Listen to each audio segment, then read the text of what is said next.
My name's Tiffany Kelly. I'm a sports data scientist, and I'm co-founder and CEO of a media company. I love sports. It actually started with my family.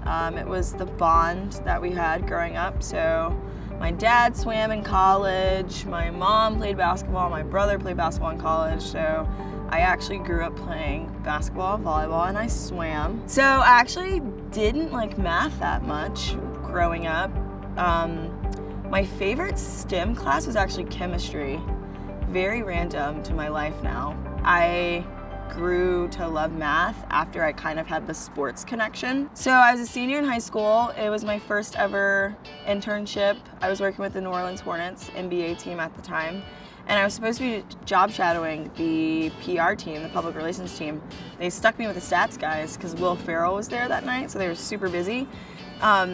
But it was working with the stats guys that I realized all of the decisions were made by men in suits that were stats guys, and so I kind of started focusing on that career a little bit more. I knew that I wanted to go into it at a really young age. I didn't know how, and my experience with the NBA team, the New Orleans Hornets, kind of shaped that experience to getting me to do sports STEM. My first job ever was with ESPN, and I was the only female sports data scientist at the time, so that was super hard. I was giving a talk at Massachusetts Institute of Technology, and it was on a statistical model that I created. And from that, ESPN hired me very quickly, so I kind of just randomly, haphazardly fell into media. I was on our sports analytics team creating metrics and models for sports teams, and even got to go on TV to explain those as well, which was super fun. One of the coolest things I made at ESPN was the Fan Happiness Index. So it's an index essentially quantifying the happiest fan bases in all of college football. I basically just put that all into a model and created one number from it to kind of quantify 1 to 128 who's the happiest.